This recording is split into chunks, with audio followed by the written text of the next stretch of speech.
Para que tú seas capaz de que la gente que está contigo mejore, tienen que creer en ti.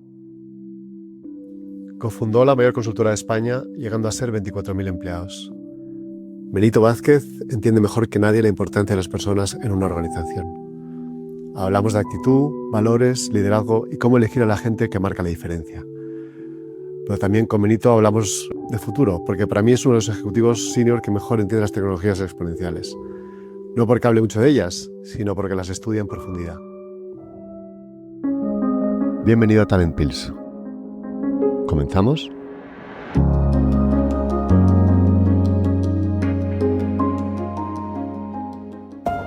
Benito, millones de gracias por estar con nosotros. Me encanta estar contigo. Además, ya sabes que yo siempre voy diciendo por ahí que tú fuiste mi primer jefe, así que me siento casi especialmente honrado de tenerte conmigo. Pues muchas gracias, Luis. Yo quería hablar de dos temas de los que creo que tienes una opinión interesante. Una es sobre cómo valorar el talento, que es algo que yo creo que es muy valioso, habiendo sido CEO de compañías tan intensas en personas como tú. Y luego sabiendo que eres una persona con una visión a futuro muy clara, porque tienes una persona con muchísima curiosidad y sabes de todo, pues también hacerte alguna pregunta de cómo ves el futuro de las organizaciones, ¿no? Pero si empezamos por el principio, cuéntanos un poco eso, ¿cómo ves tú, cómo valoras el talento? ¿Qué es lo que es para ti importante a la hora de valorar personas? Vale, oye, pues nada, Luis, gracias por la invitación, te lo he dicho antes, es un honor. Es verdad que soy una persona curiosa, saber no lo tengo tan claro, intento quedarme tranquilo y a veces me quedo tranquilo en la superficie de las cosas porque me siento incapaz de profundizar más, y otras veces donde me siento un poquito más capaz profundizo más, pero paradójicamente me doy cuenta de lo ignorante que soy, porque cuanto más sé, más veo y más sale a flote lo que no sé. Con lo cual, esto de saber no lo tengo tan claro, pero la curiosidad sí, que esto es algo muy innato, es en general muy bueno, pero a veces es muy frustrante. En uno de los temas que sí considero, no sé si sé o no, pero que tengo mucha experiencia, es gestionando el talento, porque es básicamente casi a lo que me he dedicado. Tú lo sabes, en la última y bueno, prácticamente el 80% de mi vida profesional hasta ahora la he venido dedicando en una compañía, Everis, anteriormente DMR, y era una compañía muy intensiva en talento. Empezamos 4 o 5 personas en el año 96, y cuando yo me fui en el año 2019, en julio, éramos más de 20.000 personas y crecimos orgánicamente. Todo fue crecimiento orgánico. Luego es verdad que nos integramos en una compañía muchísimo más grande, con otras características y una dimensión distinta y una forma distinta también de hacer las cosas, pero bueno, son etapas. Entonces me siento relativamente cómodo, en el buen sentido de la palabra, que no acomodado, hablando de talento. Entonces, sintiéndome cómodo, la primera paradoja es que hablar de talento es muy complejo, porque y sobre todo de valor, porque el valor es un concepto muy complejo. Yo siempre pongo el mismo ejemplo, es como el calor. El calor es una energía y es muy difícil de modelar, y muy difícil de caracterizar, y muy difícil de prever y de manipular o manejar. Por lo mismo pasa con el valor de las personas, ¿no? Con el calor, por simplicidad y por eficiencia, nos hemos inventado un número que es la temperatura, pero que, claro, es una sobresimplificación de lo que es el calor. Y con el valor, pues es lo mismo. Intentamos todos simplificarlo a la hora de medirlo con una raya, que a veces es una categoría, y con una raya que otras veces, que también va correlacionada, es un salario. Y luego lo intentamos modelizar o modelar con una carrera profesional o un desarrollo profesional. Pero no deja de ser una sobresimplificación, porque el valor es algo multidimensional. En esta multidimensionalidad, yo, intentando simplificar un poco, veo que el valor tiene 3 planos muy diferentes y a la vez muy complementarios, y que en el tiempo tienen su incidencia y su influjo y su influencia en tu propia progresión profesional. Y ahora verás por qué. Un plano que es el más visible, el más superficial, es el aptitudinal, el conocimiento, lo que los anglosajones llaman los skills. Es lo que hemos venido haciendo y donde nos sentimos más cómodos porque es lo que hemos venido haciendo hasta que salimos los que estudiamos de la universidad.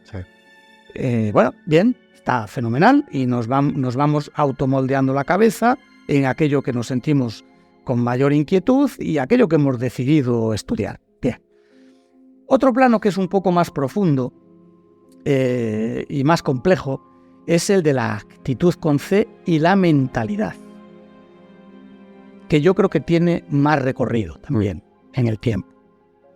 Y hay otro que es el más complejo de todos, el más complejo, que es el de los valores y el de los principios. Entonces, si vemos estos tres planos, actitud y mentalidad, y valores y principios, si los sabemos combinar todos y manejarlos bien en el tiempo, creo que tenemos un sistema con 3 ecuaciones o con 3 incógnitas y lo que hay que hacer es encontrar las líneas de ecuación por lo menos 3 líneas de ecuación para resolverlo. ¿Qué es lo que... primera reflexión. Aptitud. La aptitud es lo más sencillo, paradójicamente, aunque nos hayamos tirado estudiando 20 y algo años. Es la condición necesaria, pero es lo que menos nos diferencia. Lo que menos nos diferencia. Y además es bastante efímera, porque el conocimiento, lo que aprendes, te lo olvidas, y aunque no te lo olvides, cambia. Entonces, y normalmente la gente que viene nueva tiene menos inercia que tú, y por lo tanto, para aprender a veces tienes que desaprender, con lo cual nosotros, para aprender cosas nuevas, tenemos que desaprender, que básicamente es romper inercias. Entonces, es algo que es efímero y que tienes que valorar, que se te olvida y que cambia, y que vienen cosas nuevas. Pero nos contratan por aptitud, entonces es muy importante al principio de tu carrera, muy, muy importante. En las universidades tienen que decirlo. Oye, tened un buen expediente porque os va a marcar un camino más sencillo en todo. Entonces te contratan por aptitud, pero o te despiden o tú encuentras tus limitaciones en tu actitud, tu mentalidad y especialmente en tus principios, en tus valores. Eso ya es más complicado, porque hablar de mentalidad pues es hablar de actitud positiva, es hablar de elevarte, es hablar de pensar en que no todo es pan para hoy, porque luego viene el hambre del mañana, y ya no te cuento hablar de los valores. Valores, por ejemplo, es la transparencia, decir lo que piensas, valores es la coherencia, hacer lo que dices, y eso es muy complicado. Entonces, yo creo que para situar ahora en la conversación el valor del talento, yo creo que es importante tener esas 3 dimensiones: actitud y mentalidad, y valores y principios, e intentar luego proyectarlas en el tiempo. No, me encanta esa manera de verlo, que lo que pasa que es muy difícil de identificar, como dices tú, incluso a niveles senior, porque lo que dices a nivel de aptitud en niveles junior, vale, porque luego vas ayudándoles también a informar ciertas formas de hacer para que se asemejen a ti y los valores los ayudas. Pero cuando estás contratando a niveles más senior, cuando estás intentando contratar un socio, claro, es muy importante esa parte de actitud y esa parte de valores y principios sobre todo. ¿Cómo medías tú? ¿Cómo se podía medir? Puedes medirla, porque la parte de aptitud es fácil de medir, pero ¿eres capaz de medir esa otra parte, esas otras 2 dimensiones? Pues mira, te voy a decir una cosa que a lo mejor no es muy correcta desde el punto de vista intelectual y desde el punto de vista más determinista, pero yo creo que es la realidad. Vamos a ver, hay una cosa que todos hablamos de ella, que es el oficio. Sí.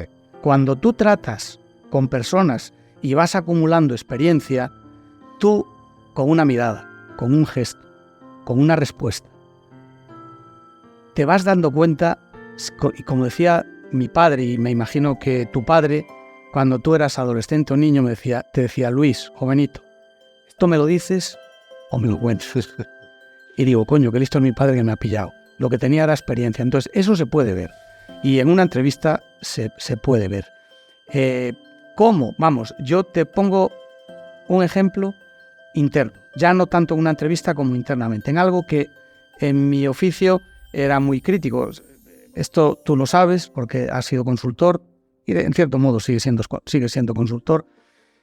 En las consultoras hay 4 o 5 categorías, luego cada una las desagrega y tiene 1000 nombres diferentes, pero básicamente son consultor junior, consultor senior, gerente o manager, director y socio o partner, da igual. Entonces hay un salto, todos son muy importantes, saltar a senior es muy importante, saltar a manager es muy importante, saltar a director también, pero hay uno que es clave porque no dejas de ser un referente para todos los demás. Y en muchos sitios, cuando alguien tiene ambición, mira al socio como un deseo. Es decir, a mí me gustaría ser como este. Entonces es muy importante no equivocarte a quién nominas socio, porque es el que acaba generando la cultura corporativa, porque al socio se le sigue. Entonces yo en ese proceso, claro, cuando éramos 20.000 tampoco promocionábamos, pero promocionábamos a 20, 30 socios al año, todos los años 20 o 30 socios. Hombre, yo no era capaz de conocer a las 20.000 personas, pero a 20 o 30 sí, razonablemente bien. Y había alguno que me generaba dudas, cuando me decían, oye, este tiene que promocionar a socio. Entonces esto lo resolvía de una manera muy sencilla. Si tenía dudas, digo, coño, tengo dudas de este. ¿Por qué no? Porque al final un socio es un líder. Y con el líder tienes ciertas connotaciones. A un líder, por ejemplo, tú eres líder, pues con un líder pasa una cosa automáticamente muy curiosa, que es que Luis Carvajal, líder, y la misma persona, Luis Carvajal, no líder, si eres líder, la gente que está contigo es indulgente contigo en lo malo y te intenta imitar en lo bueno. Y el mismo Luis Carvajal, por la razón que sea, no es líder, el mismo, con el mismo conocimiento, con la misma personalidad, el mismo, si no es líder, te acribillan en lo malo y no te imitan en lo bueno.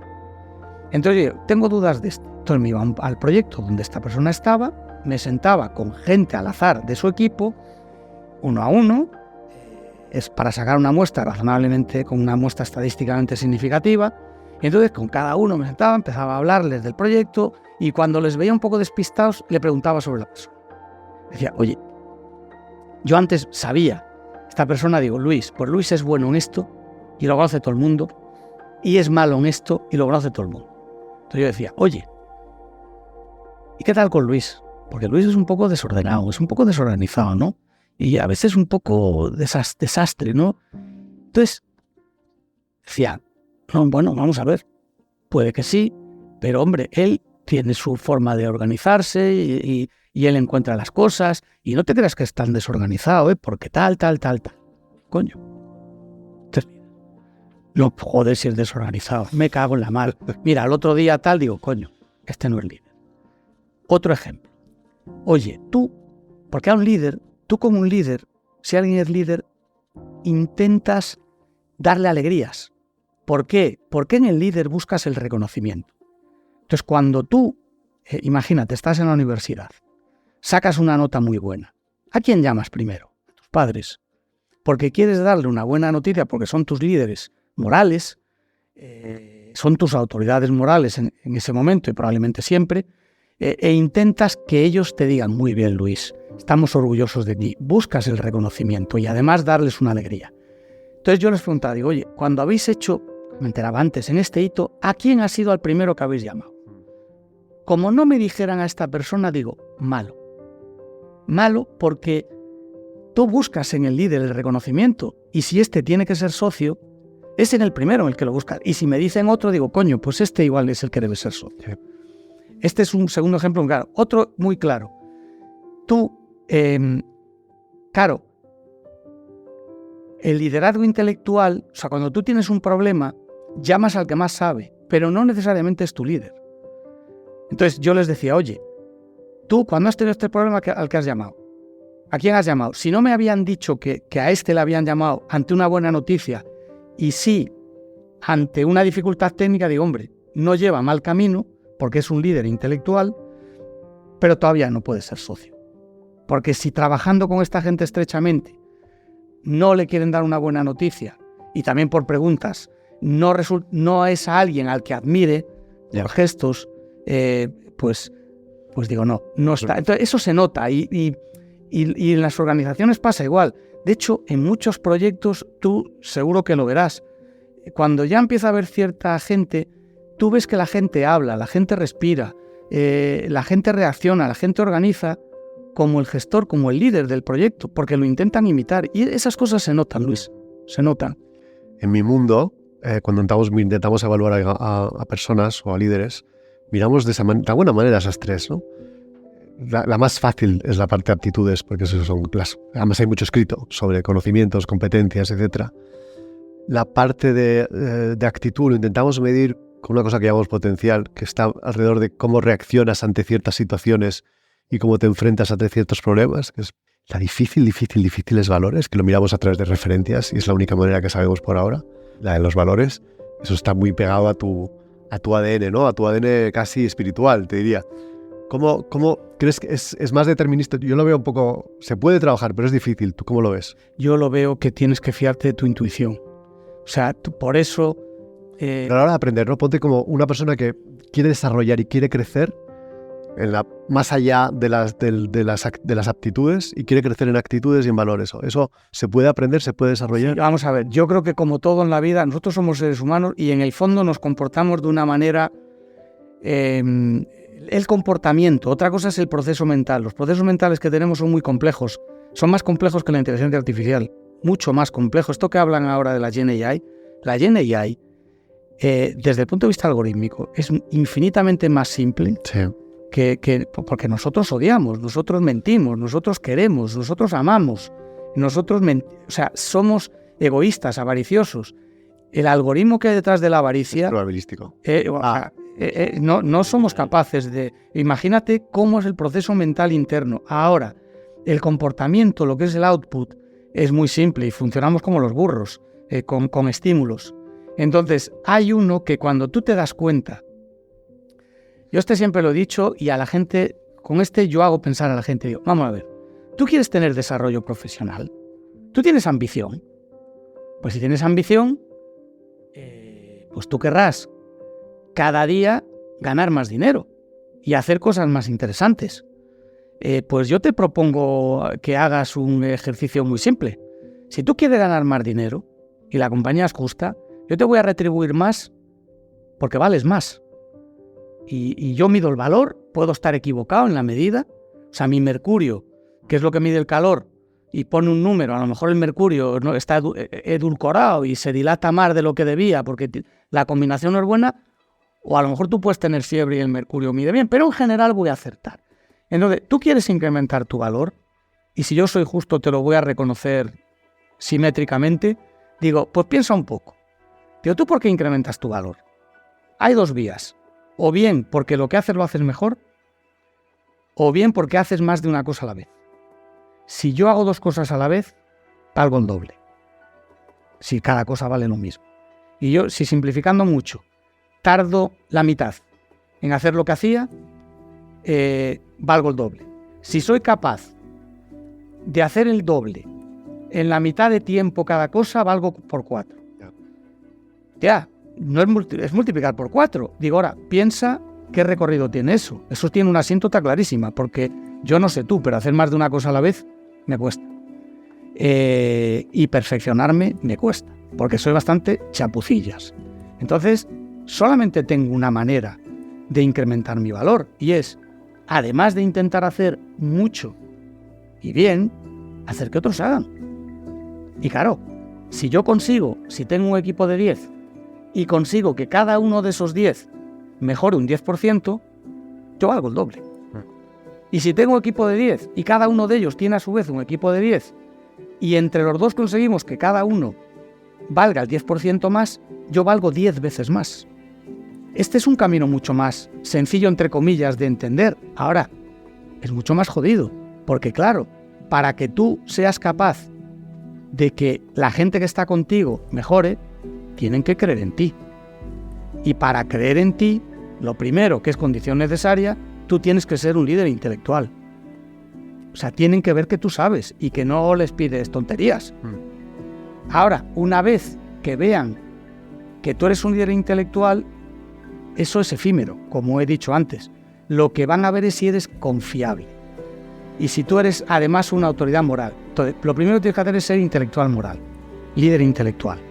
Que es condición necesaria, pero no es suficiente. Luego tienes que ser moral. Entonces ahí te tienen que ver si eres coherente, si eres consistente, si eres transparente, si de verdad piensas en ellos o no, si no te estás aprovechando.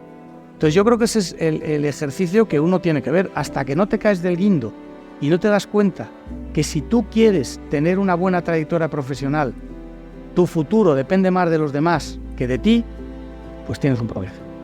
Oye, y no hemos hablado de retribución, pero hay una parte ligada al valor intrínseco con la retribución. Ahora, como dices tú, se utiliza ese mercurio, dice, porque estás en una categoría, con lo cual te pago X. O si eres un CEO de una compañía de tanto tamaño, te pago X, y si estás en una compañía un poco mayor, un poco más. Y si estás en Londres, un poco más, que si estás en España.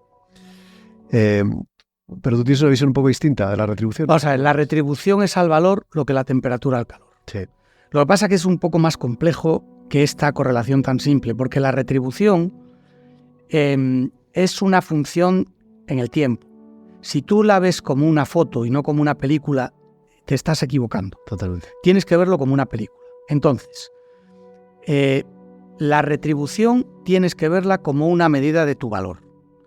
Entonces, si yo soy un profesional, yo de lo único que me tengo que preocupar es de entrar en una compañía que me permita incrementar mi valor y que me permita desarrollarme, y que el desarrollo o el incremento de valor que tenga me lo reconozca en justicia.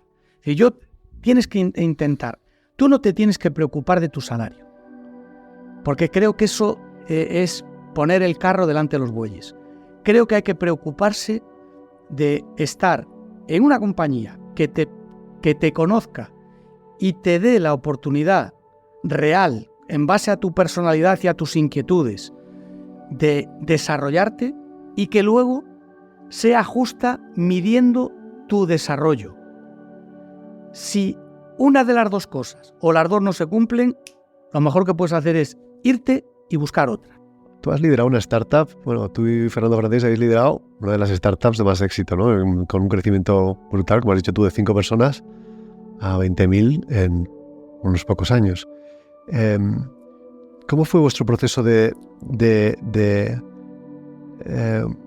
hecho, a la hora de captar talento, pero también a la hora de retribuirlo? Porque también fuisteis muy generosos en ese proceso de ir cediendo ese equity de la compañía, ¿no? Porque vosotros sí que sois un referente en... Sí. Vamos a ver, aquí yo, por eso esto lo cuento con experiencia. Vamos a ver. Nosotros intentamos hacer algo justo. Entonces, nosotros dijimos, bueno, en el año 96 le pegabas una patada a una piedra y levantabas consultora. Éramos un equipo con las ideas claras y muy complementarios, es decir, con una intersección que ocupaba el máximo volumen. Y luego lo que sí nosotros éramos muy complementarios, pero teníamos una columna vertebral todas muy clara, que era, nosotros pensábamos que tener a gente buena era la condición necesaria, y tener a buena gente era lo que había que añadir a la condición necesaria para hacerla suficiente. Entonces, nosotros teníamos muy claro que para captar a gente buena, que el cerebro, tienes que alimentar el cerebro. Y el alpiste del cerebro es la complejidad. Proyectos complejos. Proyectos que te permitan incrementar tu valor. Y para captar a buena gente, la clave es el corazón. Entonces tienes que dar un alimento, tienes que nutrir el corazón. Tienes que dar valores y principios. Entonces nosotros lo teníamos claro. Dijimos, vamos a hacer cosas complejas y vamos a competir con las número 1, pero sin ninguna duda, con toda la humildad del mundo. Pero ese es nuestro objetivo, sabiendo muy bien dónde estamos cuando empezamos. Y vamos siempre a vigilar que haya buena gente. Entonces, sin verbalizarlo, establecimos 2 metavalores, 2 pares de valores y una actitud y mentalidad. Que fueron, los metavalores fueron la transparencia y la coherencia. Son metavalores. Decir lo que piensas, hacer lo que dices. Lo más jodido. Y las duplas son libertad responsable y generosidad exigente. Hay mucha gente que quiere ser libre, pero confunde la libertad con el libertinaje, y hay mucha gente que es excesivamente responsable, pero en el ejercicio de la responsabilidad se olvida de que es muy importante la libertad. Y lo mismo pasa con la generosidad. Hay gente muy generosa pero luego se autoexige más que a los demás, y hay mucha gente muy exigente, pero luego con ella misma no lo es. Entonces, dicho de otra manera, que seguro que lo ves, yo conozco gente muy, muy, muy, muy brillante, pero muy, muy, muy hija de puta, y gente muy, muy, muy buena persona, pero muy tonta. Lo jodido es ser muy brillante y muy buena persona. Entonces, eso es lo que intentamos equilibrar. Nosotros no éramos excepcionalmente brillantes y creo que sí éramos buenas personas todos. ¿Pero cómo retribuíais? Porque bueno, claro, entonces aquí llega. Para tener talento, estáis en un momento pequeño, era una compañía que competíais, como dices tú, contra los grandes líderes. Teníais que atraer a gente y no teníais dinero para... Claro, ¿qué pasa? Que nosotros tuvimos una suerte muy grande. Y es que hasta que no fuimos más o menos 70 u 80, no abrimos la contratación al mercado. Vale. Lo que hicimos fue contratar a la gente que conocíamos. Claro, yo venía de sitios muy intensivos en talento, entonces yo decía, joder, si algún día me monto esto, yo me llevo a este. ¿Pero teníais el dinero, teníais la financiación para hacerlo? Sí, porque nosotros cuando empezamos, nosotros no teníamos dinero nuestro. Nosotros hicimos una cosa muy curiosa, que es que había una compañía que quería abrir oficinas en España, contratando, recurriendo a gente como tú, oye, contrátame a un director general, a tal, a cual, al cuadro directivo, les pongo dinero y luego dentro de un año veo si los hechos y tal y si cual. Entonces nosotros le dijimos, mira, no, nosotros tenemos este proyecto en mente, con esta filosofía que te estoy contando, tú a mí me das $1.000.000, yo me comprometo contigo a hacer break-even en un año, tú eres el dueño de la compañía, yo no quiero propiedad, pero el que manda soy yo.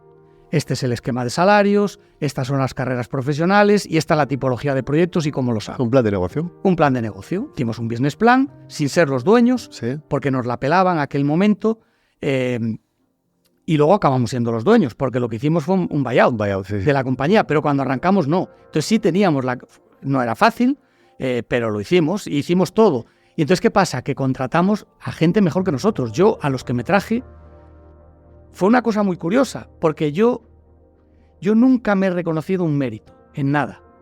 Pero, sin embargo, yo sentí un orgullo brutal, porque a todos los que le dije que se vinieran, vinieron. Y dije yo, joder, esta gente confía en mí. Eso ya es un mérito, ¿eh? Pero brutal. Ese día, yo no había más...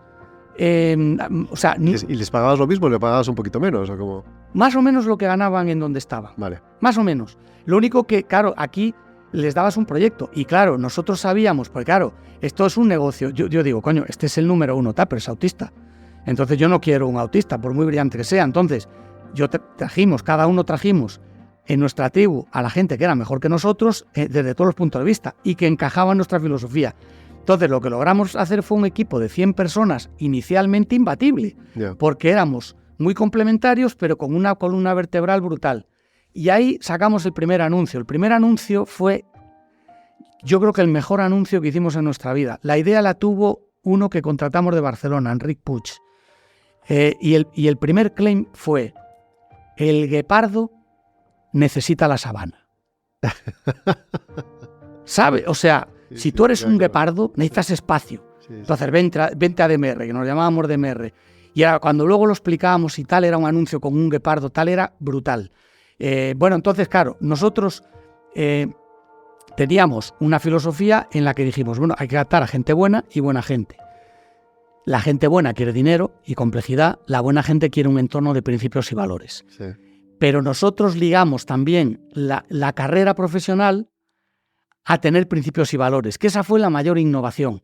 No solamente retribuíamos por el cerebro, es decir, tú dices, voy a promocionar a senior, o voy a promocionar a gerente, o voy a promocionar a socio. Aunque fueras el tío que más vendía, el más brillante del mundo, el más innovador, si la gente no te reconocía como su líder y no se fijaba en ti, y esto lo mirábamos porque hacíamos encuestas 360, yo me iba a ver a la gente, bla, bla, bla, bla, no le promocionábamos. Y era duro, porque había mucha gente que decía, te estás equivocando, este tiene que ser socio. Entonces ahí acertamos. Donde nos equivocamos fue con la retribución. Yo no hubiera hecho el mismo reparto. Hicimos en aquel momento lo que pensamos que era más justo y repartimos. Por ejemplo, cuando nos hicimos dueños cuando compramos la compañía, primero hicimos un buyout y nos quedamos con un porcentaje porque otros lo tuvo Apax Partners, luego le compramos su parte a Apax y nos quedamos con el 100%. Luego se la vendimos también a un private equity y luego lo que nos quedó pendiente se lo vendimos a NTT. Bueno, pues dimos acciones a todo el mundo, a todos. Eso fue un error. El único consuelo que tengo es que pensamos que era lo más justo. Lo más justo era, bueno, esta es una compañía, si somos 5.000, pues 5.000, entonces vamos a repartir a todo el mundo. Es cierto que proporcionalmente a la categoría de cada uno. Error, porque nos diluimos mucho. Entonces, ¿qué pasaba al repartir a todo el mundo? Que lo vimos a posteriori y dijimos, coño, estas diferencias son muy grandes, no son justas. Y aparte no es coherente. Porque luego, bueno, hubo mucha gente que es que valoró lo que le dimos, no, ni lo valoraron. Se nos va el tiempo, sí. Pero teniéndote a ti aquí, sí que me gustaría hablar un poco del futuro.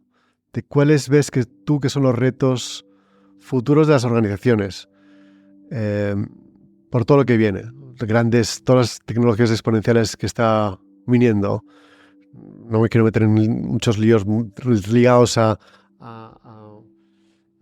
programación genética con CRISPR-9, pero que eso de hecho hablaré con una persona que sabe mucho de esto, pero sí, o de potenciación humana, pero sí hablar de las cosas más cercanas ligadas a computación cuántica, inteligencia artificial.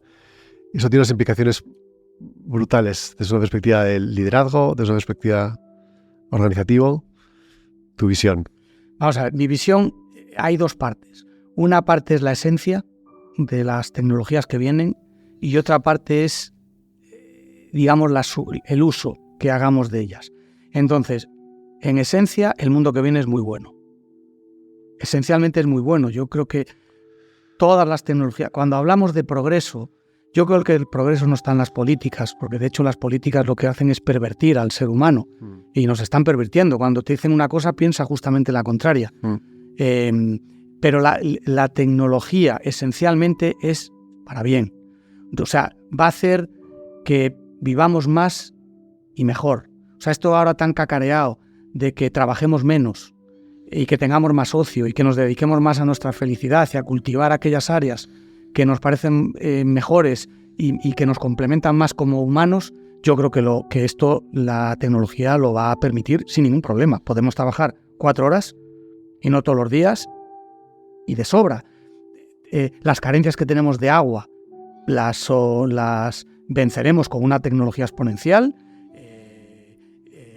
Si es verdad que hay cambio climático, que lo hay por definición siempre, porque hay periodos de glaciación y de no glaciación, y lo que hay ahora, yo sí tengo claro que hay contaminación, no tengo tan claro, desde el punto de vista científico, el tema del cambio climático por la acción del hombre. No lo tengo, la contaminación no tengo ninguna duda. Lo otro, yo no sé si es que el sol combustiona de otra manera, no tengo ni idea, pero o sí tengo alguna idea, pero no es el foro. Te iba a decir, seguro que tienes idea. No es el foro, pero no me quiero meter en berenjenales. No. La tecnología viene y esencialmente es muy buena y nos va a ayudar mucho. Yo, donde tengo más dudas es en el uso que le demos. Yo creo que el mayor problema que está empezando a haber ahora son las dudas que tienen las organizaciones con las bondades de la inteligencia artificial o eventualmente lo que en mi opinión va a ser la mayor disrupción, que es la computación cuántica cuando llegue. La mezcla de las dos. Y sí, porque tú harás GenAI. De hecho, yo creo que lo que más se aproxima a la inteligencia artificial generativa para procesar la algoritmia real del cerebro, creo que es la computación cuántica. Porque los algoritmos cuánticos son estadística. O sea, 2 y 2 en quantum no son 4. Es 4 el resultado más probable. Y paradójicamente es más cierto que algo que un algoritmo cuántico te dice que es lo más probable sea lo que es, que un algoritmo determinista te diga que es. O sea, no sé si me he explicado. Entonces, yo tengo más dudas con el uso, porque hay miedo. Y estamos viendo que si la tecnología va a suplantar al ser humano, que si se va a hacer un uso perverso, que no. Bueno, es que si tenemos miedo, no vamos por el buen camino. Miedo no, porque el que no tiene miedo es temerario. sea, yo creo que lo que hay que tener es determinación, convicción, respeto y ver el sentido positivo del miedo, no el negativo. Los que nos están escuchando, que muchos son directivos, ¿qué tienen que hacer para prepararse para lo que viene? ¿A corto o a medio? Porque a lo mejor es distinto. Bueno, yo lo que creo que tienen que intentar entender, a lo mejor no tanto las tripas, porque las tripas cada vez son más indescifrables y es tremendamente complejo, sino tienen que pensar de otra manera. La disrupción no tiene que hacerla la tecnología, tiene que hacerla nuestra mente para ver qué uso le da la tecnología para no sufrirla. Yo lo decía muchas veces, digo, yo soy consultor, le decía a mi cliente, y digo, ¿y esto es bueno o malo? Porque digo, yo soy consultor y o me usas o me sufres. Pero lo malo es eso, pero lo bueno es que decides tú si me usas o me sufres. Y yo como creo que las tecnologías que vienen son esencialmente buenas, y cuando te dicen la tecnología va a generar disrupción, no. El que genera disrupción es el hombre, el ser humano, nosotros. Y no perder de vista una cosa, la tecnología, si no la utilizas bien, deshumaniza. El teletrabajo nos está empezando a traer problemas. Es una ventaja que la hemos pasado de rosca. Y algo que era una ventaja muy buena para la productividad, la hemos pasado de rosca. Entonces, ¿qué hacen? O sea, no hay que entender las tripas, estoy de acuerdo contigo, pero ¿cómo se pueden poner la gente al día? Porque es verdad que a la gente le da mucho miedo. Les da respeto y más que respeto, mucho miedo. Dicen, eso no sirve para nada, o eso deshumaniza, o es una tecnología que no quiero porque nos va a volver tontos, es la otra que dice mucha gente, ¿no? Porque de hecho, si hay alguien que escribe por mí, pues ya no voy a dejar de ser capaz de razonar. Bueno. ¿Cómo mejoro? Y esto es como cuando yo digo, mira, una persona inteligente es aquella que aprende de los consejos. Porque los demás aprendemos cuando nos damos una leche. Entonces, cuando alguien te da un consejo y haces caso, dice, coño, este es un tío inteligente, muy inteligente. Las empresas es muy difícil que cambien por dentro, porque tienes una inercia brutal y es... Ahora, si te fijas en los otros, digo, coño, pues este me va a hacer daño. Entonces, hay que intentar mirar con mucho interés y mucha curiosidad el mundo de las startups. Hay que intentar escuchar con mucho interés y con mucha curiosidad a los chavales que vienen jóvenes, porque estos sí que vienen pensando diferente e intentando aprender, pero a la vez hay cosas que dicen, coño, pues yo esto no quiero cambiar, y lo quiero cambiar. Y lo quiero cambiar. Y entonces esa es la mejor manera, y no tener miedo.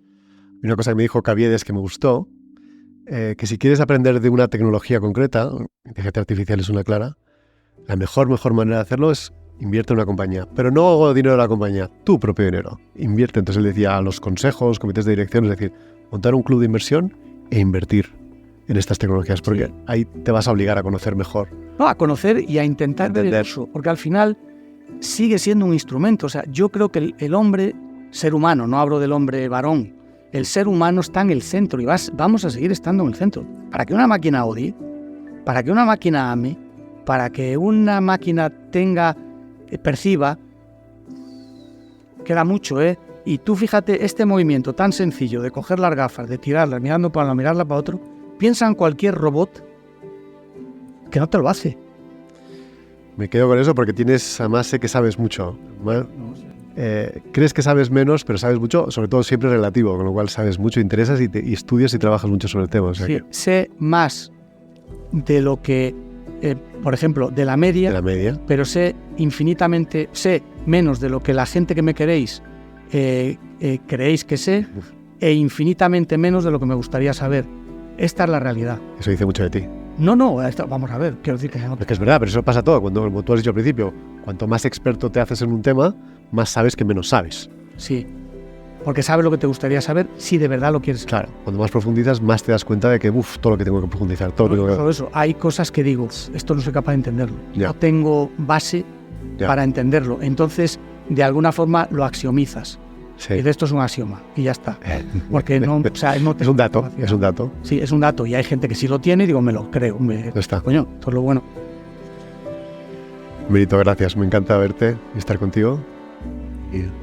Bueno, pues nada, oye Luis, un placer. Creo que me he extendido en algunas preguntas. No te preocupes. Tú recortarás y verás Seguiremos viéndonos porque no hemos hablado de lo que estás haciendo ahora, pero que está muy pegado al mundo de inversión, mundo startup también, pero que te seguiremos los pasos.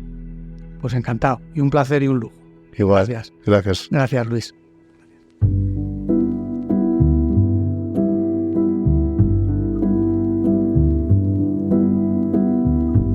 Escuchar a Benito Vázquez es como asistir a una clase magistral sobre humanidad y liderazgo. Detrás de su aparente sencillez hay una lucidez que desarma. Habla de talento, dice. Es una de las cosas más complejas que existen. Y tiene razón.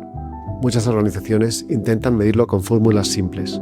Un salario, una categoría, una etiqueta. Cuando el valor real de una persona es multivariable, difícil de capturar, y se construye en 3 planos que conviven y se retroalimentan. Los conocimientos, la actitud y los valores. Los conocimientos, los dices, son los más visibles, pero también los que son más efímeros. Cambian con el tiempo, se olvidan, caducan.